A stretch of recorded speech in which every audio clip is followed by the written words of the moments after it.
यो आई मो भाई बहुत खराब हालत चल रही है। इतना पास आगे क्यों बोल रहा हूँ कैमरा की, मुझे समझ नहीं आ रहा। तो ये देखो, ये स्पाइडरमैन मैंने बचपन में खरीदा था। बचपन में नहीं, 12वीं में जब मैं पास हुआ था, मेरे अच्छे परसेंट बने थे, तो 1600 रुपये का पीस खरीदा था। फार फ्रॉम होम का एक्शन फिगर है स्पाइडरमैन का, ठीक है, शौक था। मान लो ये मेरी जिंदगी है, ठीक है, और इसकी बची हुई है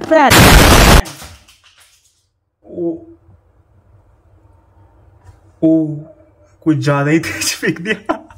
तो भाई और बहनों, आपकी भारी डिमांड पर मैं फाइनली ले आया हूं एक ऐसा, ले आया हूं, पता नहीं क्या बोल रहा हूं, लाया हूं, एक्सप्लेन करने वाला हूं one of the most greatest manga of all time, 20th Century Boys। 20th Century Boys के जो ऑथर है वो और कोई नहीं बल्कि उरासावा नाओकी है, जिन्होंने मॉन्स्टर और उनको जैसे तगड़े तगड़े गोटेड एनिमे मांगा बनाए हैं। और आज से हम उन्हीं के ही एक मास्टरपीस को कवर करने वाले हैं। यार देखो, 20th Century Boys की जो मांगा है उसमें टोटल 249 चैप्टर्स है एंड इसकी कुछ 10 से 11 वॉल्यूम्स है। तो ऑब्वियसली अगर तुम सोच रहे हो कि स्टार्टिंग से एकदम तगड़ी वाली पेस मिल जाएगी स्टोरी को, तो वैसा नहीं होगा।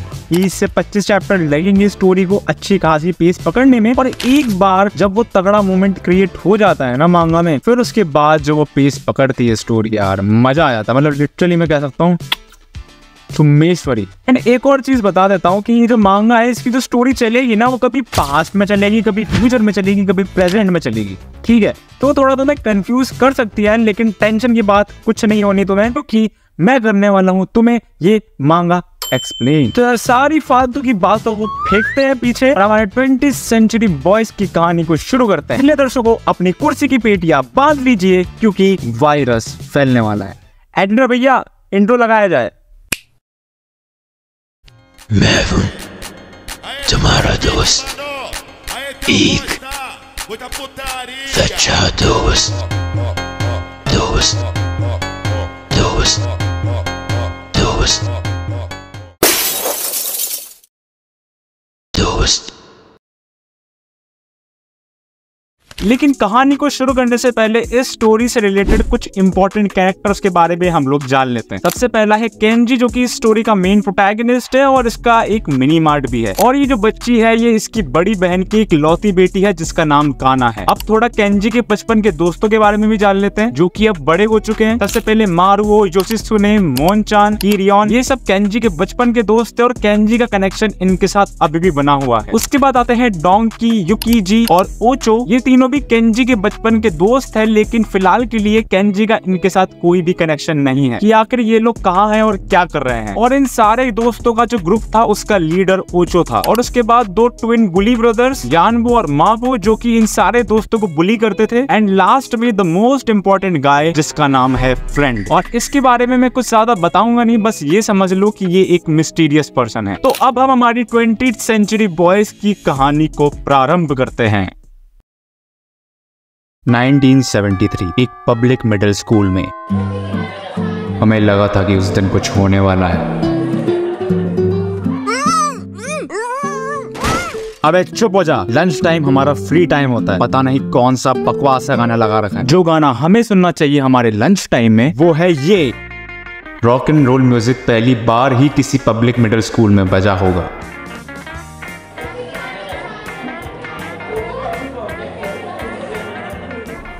लेकिन उस दिन not a damn thing happened।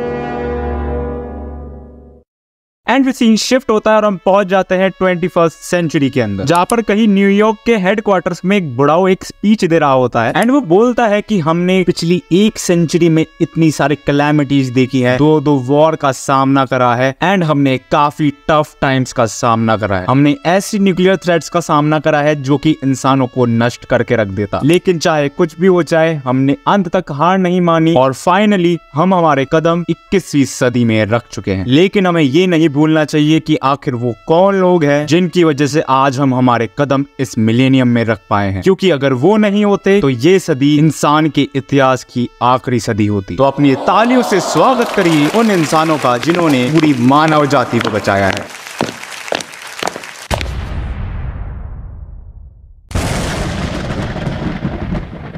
वो खौफ मैं आज भी अच्छे से महसूस कर सकती हूँ। वो डर आज भी मुझे रात में चैन से सोने नहीं देता। नहीं, ऐसा वापस आकर हो कैसे सकता है?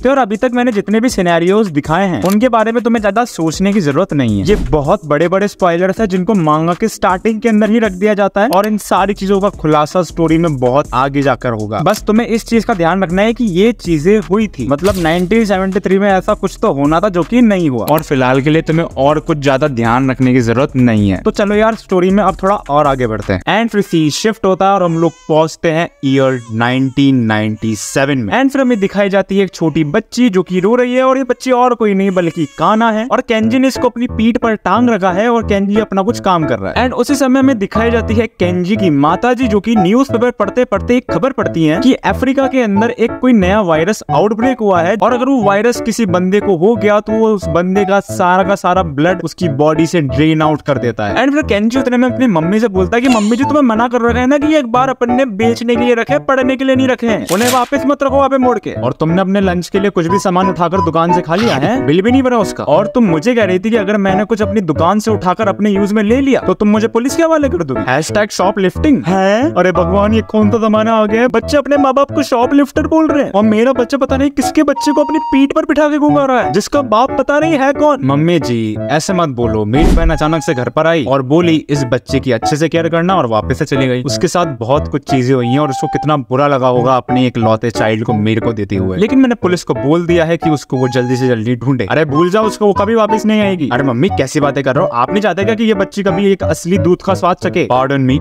हम पुलिस से हैं। क्या तुम्हें वो मिल गई असली दूध? क्या?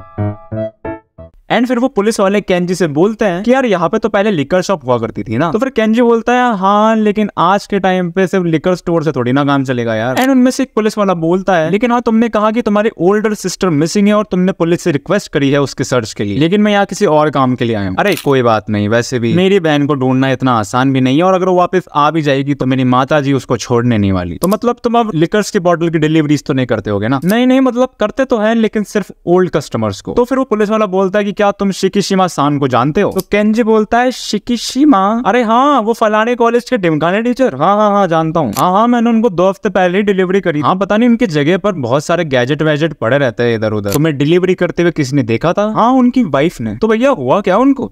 वो मिसिंग है। कौन मिसिंग है? पूरी की पूरी फैमिली। पूरी की पूरी फैमिली? अबे चिल्ला मत। बहुत बढ़िया, मैंने उनसे पेमेंट भी नहीं कलेक्ट करी थी यार, बियर के डब्बे तो पड़े थे वहाँ पर। Drink and run. अरे लेकिन कभी अगर आपको दूध वूध या फिर कुछ ऐसे छोटी मोटी चीज की जरूरत पड़े तो हमारे किंग मार्ट जरूर आइएगा। तो मतलब इस सारी चीजों से हमें ये पता चलता है कि जो पुलिस वाले हैं वो किसी शिकिशिमा नाम के प्रोफेसर को ढूंढ रहे हैं। एंड फिलहाल के लिए ऐसा लग रहा है कि केंजी ही एक लौता बंदा था जो कि शिकिशिमा फैमिली के साथ कांटेक्ट में आया था। उसके बाद से वो मिसिंग हो गए। एंड फिर केंजी अपनी गाड़ी उठाता है और शिकिशिमा के घर पर जाता है ताकि वो खाली पड़ी हुई बॉटल्स को कलेक्ट कर सके बस। लेकिन उतने में ही उसे रास्ते में उसका चाइल्डहुड फ्रेंड मारू दिखाई देता है जो कि उसे ये बताता है कि आज उनके चाइल्डहुड फ्रेंड किरियन की शादी है। तो मतलब आज उनको किरियन की वेडिंग में जाना है और उसके बाद आफ्टर पार्टी भी होगी तो कराओगे वराओगे यानी कि मौज मारी जाएगी। तो केंजी बोलता है भाई चल ठीक है आ जाएंगे अपन तो। एंड फिर उसके बाद केंजी वहां से निकल जाता है और वो शिकिशिमा के घर पर पहुंच जाता है। एंड वो वहां से लिकर की खाली बॉटल्स के जो बॉक्सेस है उनको उठा रहा होता है लेकिन उतने में ही उससे एक निशान दिखाई देता है जो कि शिकिशिमा के डोर पर बना हुआ है। एंड केंजी उस सिंबल को थोड़ा आइडेंटिफाई करने की कोशिश करता है। एंड फिर हम वापस से समय में पीछे जाते हैं यानी कि 1969 में, जिसमें हमें दिखाया जाता है कि केंजी और उसकी गैंग ने मिलकर एक सीक्रेट बेस बनाया है किसी खाली पड़ी जगह पर और वो डिस्कस कर रहे हैं कि वो क्या क्या चीजें लाएंगे इस बेस पर ताकि वो लोग एंटरटेनमेंट कर सके और यहाँ पर अपनी मौज मार सके। लेकिन उतने में ही वहाँ पर ट्विन बुलीज आ जाते हैं यानबो और माबो ताकि ये लोग उनको बुली कर सके। लेकिन ये ट्विंस इन लोगों को स्पॉट नहीं कर पाते और वो वहाँ से चले जाते हैं। एंड फिर उसके बाद ओचो जो कि केंजी के ग्रुप का लीडर है वो बोलता है कि ये हमारा एक सीक्रेट बेस है तो इसके लिए मैं एक सिंबल बनाने वाला हूँ जो कि सिंबल होगा ट्रू फ्रेंडशिप का। और जो सिंबल ओचो बनाता है वो लिटरली सेम टू सेम होता है उस सिंबल की तरह जो कि शिकिशिमा के डोर पर बना हुआ है। और ओचो बोलता है कि जिसको भी इस सिंबल के बारे में पता होगा वो होगा एक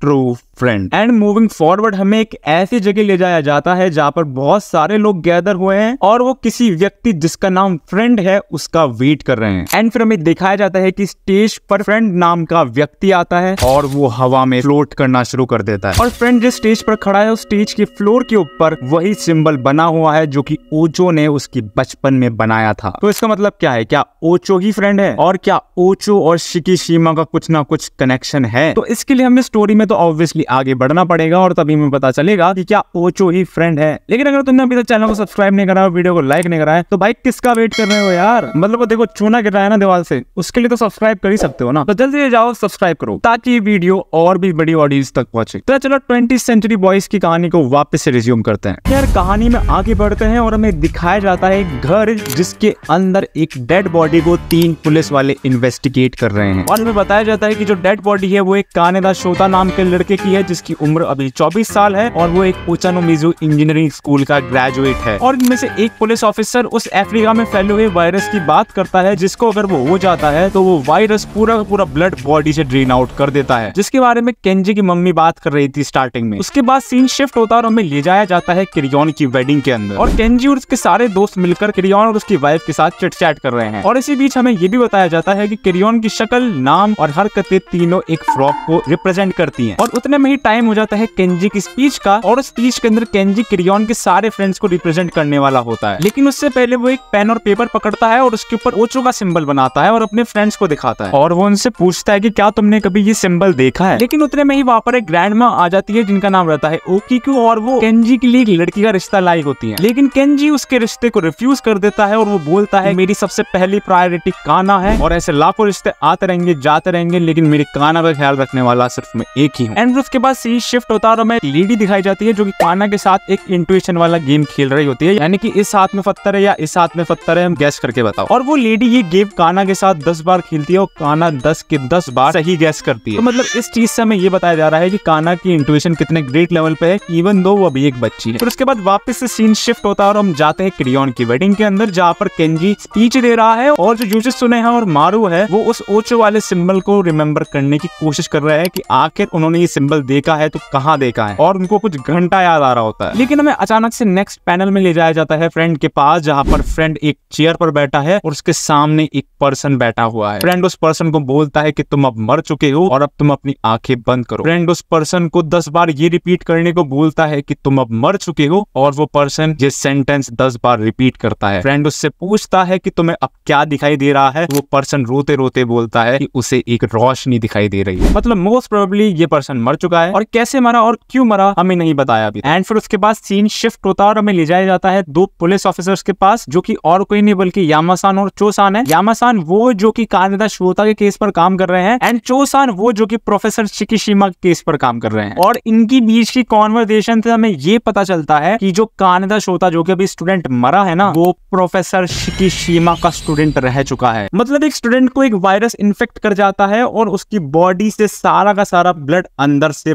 बाहर निकल जाता है और उस स्टूडेंट की उधर ही मौत हो जाती है। और उस बंदे के मरने के समय ही उसका प्रोफेसर मिसिंग हो जाता है और उसके प्रोफेसर के घर के गेट के ऊपर फ्रेंड का सिंबल भी बना हुआ है। और अभी हमें पता नहीं है कि क्या ओचो ही फ्रेंड है और ओचो भी कहीं ना कहीं केंजी के साथ ही लिंक करता है। मतलब अभी बहुत सारी चीजें अनकवर होना बाकी है। और फिर हमें वापस ले जाया जाता है किरियोन की वेडिंग के अंदर जहाँ पर केंजी कराओके में गाना गा रहा है और इस समय केंजी बोल रहा होता है कि उसने कसम तो खाई थी कि वो कभी गाना वापस नहीं गाएगा, लेकिन आज उसने वो कसम तोड़ दी है और आज वो किरियोन की शादी में गाना गा रहा है। और फिर हमें बताया जाता है कि आखिर म्यूजिक और केंजी का क्या रिश्ता रहा है। तो फिर इसको जानने के लिए हमें ले जाया जाता है समय में पीछे यानी कि 1969 में जहाँ पर केंजी अपने दोस्तों के साथ अपने सीक्रेट बेस पर बैठा हुआ है और वो बड़े होकर कैसे पूरी दुनिया को बचाएंगे बड़े बड़े थ्रेट से, इसके बारे में वो लोग डिस्कस कर रहे हैं। लेकिन हमारे ओचो को इन सारी चीजों से कोई भी मतलब नहीं है। वो तो बढ़िया अपने रेडियो के ऊपर किसी रॉक बैंड का एक कॉन्सर्ट सुन रहा होता है, लेकिन वो रॉक म्यूजिक केंजी के कानों को जरा भा नहीं रहा होता है। तो केंजी ओचो को बोलता है कि भाई ये बकवास से गाने बंद कर दे और कुछ अच्छे गाने भी लगा दे। लेकिन ओचो केंजी को बताता है कि इसी बकवास गाने के कॉन्सर्ट को सुनने 5 लाख से भी ज्यादा लोग आए थे। और यही चीज केंजी को रॉक म्यूजिक के प्रति फैसिनेट कर देती है और फिर केंजी का इंटरेस्ट रॉक म्यूजिक में थोड़ा थोड़ा बढ़ने लग जाता है। और फिर हम समय में आगे जाते हैं यानी कि 1972 के अंदर जहाँ पर केंजी को मन कर रहा है गिटार बजाने का, लेकिन ना ही उसके पास एक गिटार है और ना ही उसको खरीदने के पैसे। तो केंजी अपने कुछ महीने की पॉकेट मनी मनी सेव करता है और अपने लिए एक नया गिटार खरीद लेता है। और उसी समय उसको रास्ते में मिल जाती है उसकी स्कूल की फ्रेंड और उसकी बचपन की क्रश यामागुची। और फिर केंजी यामागुची के बीच में थोड़ी बहुत बातचीत होती है जो कि अपने मतलब की नहीं है और स्टोरी के पॉइंट ऑफ व्यू से कुछ भी इंपॉर्टेंट नहीं है वो। बस इसके अंदर यामागुची इसी बात को अप्रिशिएट कर रही होती है कि केंजी ने एक नया गिटार खरीदा है। इसके बाद हम समय में आगे जाते हैं, यानी कि 1979 के अंदर, जहाँ पर केंजी और बड़ा हो चुका है और उससे कोई स्पाइडर नाम का बंदा बात कर रहा है। और हमें ये भी बताया जाता है कि इस समय तक केंजी एक म्यूजिक बैंड का मेंबर भी बन चुका था और स्पाइडर भी किसी बैंड का हिस्सा था। और इनकी भी कॉन्वर्सेशन बिल्कुल फालतू है अगर अपन स्टोरी के पॉइंट ऑफ व्यू से देखें। बस इस कॉन्वर्सेशन से हमें ये बताने की कोशिश करी जाती है कि केंजी उस समय म्यूजिक के प्रति इतना ज्यादा सीरियस नहीं था, लेकिन जो स्पाइडर था वो म्यूजिक के प्रति इतना सीरियस था कि उसने अगले 3 साल बाद एक बहुत बड़े स्टेज पर अपना बहुत बड़ा कॉन्सर्ट परफॉर्म करा। और केंजी भी अपना कॉन्सर्ट परफॉर्म करके आया है अपने दोस्त की शादी के अंदर। और अभी फिलहाल के लिए वो नशे में धुत होकर अपने घर में पड़ा हुआ है। और उसके बाद सुबह हो जाती है और सुबह केंजी अपने मिनी मार्ट के बाहर झाड़ू काट रहा होता है और उसे सुबह सुबह मिलती है यामागुची। और हमें बताया जाता है कि यामागुची अब एक शादीशुदा औरत है जिसकी 3 बच्चे हैं। और फिर ये लोग भी अपना थोड़ा एक दूसरे से हाल चाल पूछते हैं। और फिर हम लोग वापस जाते हैं फ्रेंड की लोकेशन पर, जहाँ पर फ्रेंड अपने लोगों से बोल रहा है उसके पास एक बहुत बुरी खबर है उन लोगों के लिए। फ्रेंड बोलता है कि ये दुनिया जल्द ही खत्म हो जाएगी, लेकिन जो भी उसका साथ देगा वो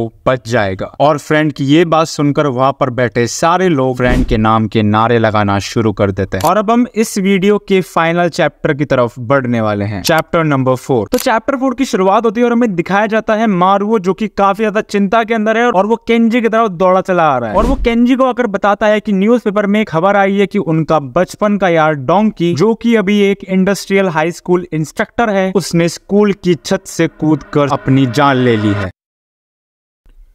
डोंकी जो था वो एक झोपड़ी में रहता था। उसके बहुत सारे भाई बहन थे और मैं आज तक पता नहीं लगा पाया कि इतने छोटे से घर में इतने सारे लोग कैसे समा जाते थे। और डोंकी की माता जी को कभी कपड़े धोने से फुर्सत ही नहीं मिलती थी, जब भी जाऊं तब कपड़े धो रही है वो। और डोंकी के गले के अंदर एक टॉवल बंधा रहता था हमेशा, जो कि उसका स्नॉट टॉवल था, यानी कि नाक पोंछने का।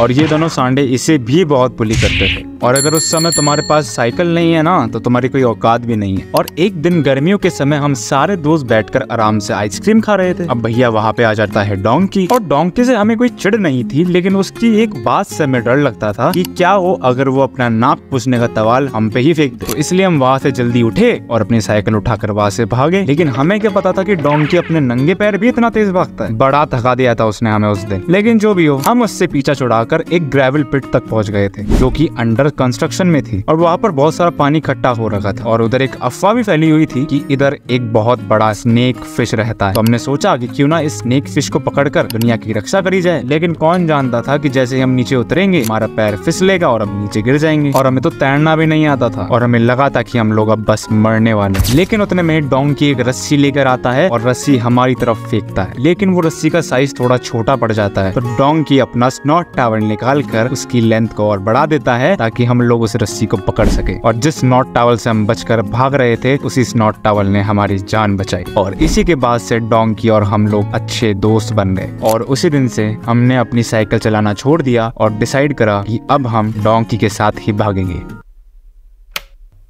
मम्मी, मैं डोंकी की फ्यूनरल में जा रहा हूँ। ये क्या है? ये तो डोंकी ने भेजा है। कैसे हो केंजी? बहुत टाइम हो गया तुमसे बात नहीं करी। मैं ठीक हूँ और प्लीज मुझे माफ कर देना अचानक से लेटर भेजने के लिए। लेकिन क्या तुम्हें ये सिंबल अभी भी याद है?